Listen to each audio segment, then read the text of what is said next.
Assalamu alaikum wa rahmatullahi wa barakatuh. My name is Muhammad Tim Humble, and I'm here to talk to you today, insha'Allah ta'ala, about the importance of self-ruqyah. And I'm sending this video out to all those people who are using the Facebook group Self Ruqyah Support.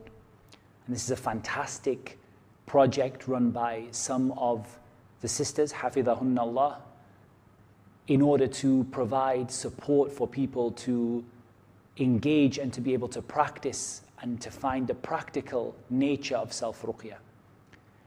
And I just want to tell you a little bit about why self-ruqyah is so important. The reality is that we are in the midst of a pandemic, of a problem that has reached every family in every country. Around the world, you see people with some sort of issues that require ruqyah, whether they are health issues, psychological issues, issues of the evil eye, the jinn, or indeed magic. These people are in need of ruqyah, and there just simply are not enough people to do that for them in the system of having a raqi who recites upon people.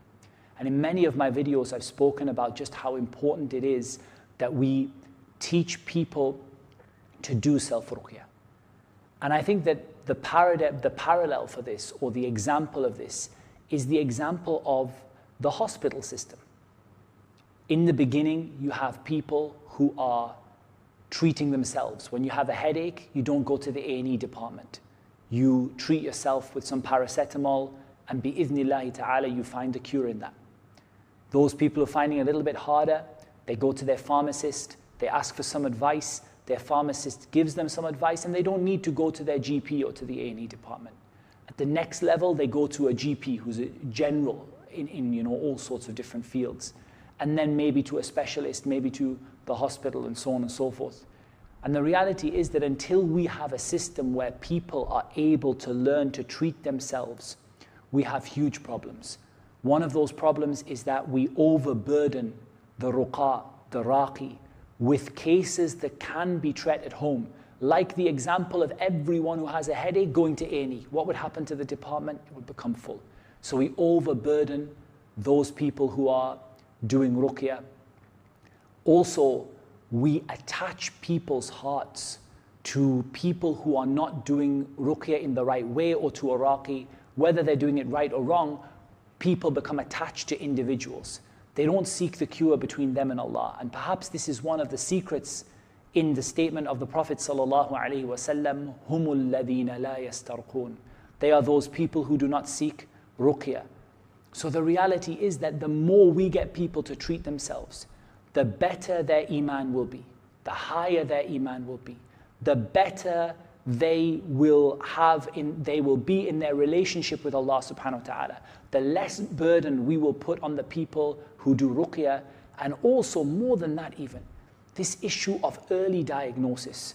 The more we teach people to do self-ruqyah, the more we are able to catch problems before they become huge. Somebody is afflicted by magic. They feel uncomfortable. They do self-ruqyah. Perhaps within a few days, that affliction can be removed from them bi-idhnillahi ta'ala. But if they leave it for months and months and months until they can't walk and they can't talk and they can't pray, then in this case, the situation has become much, much worse. We always tell people that these kind of things are like a cancer.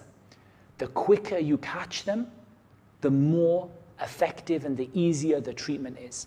And finally, with particular regard to sisters, there are so many mahdhurat, so many areas of haram when it comes to the sisters going to a raqi. People taking advantage, people not maintaining the proper rules between men and women, not respecting the importance of the mahram, having khalwa, being alone together.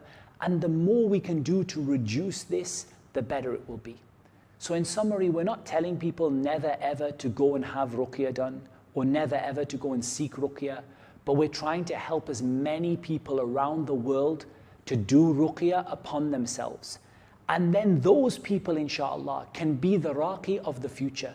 the people who go out and do ruqyah for other people and other people and other people. And so we end up, instead of trying to treat 1 million people with 10 individuals who do ruqyah, we try to treat 1 million people by teaching 1 million people how to do ruqyah, and them going on to teach their friends and family. And maybe a handful of them will go on to become full-time ruqyah specialists. And what an amazing system this would be if Allah Azza wa Jal blesses us with the benefit and the ability to be able to do this.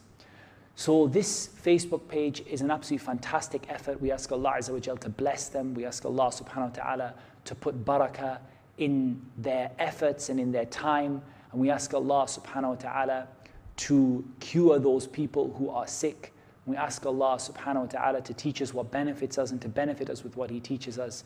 And until next time, Assalamu alaikum wa rahmatullahi wa barakatuh.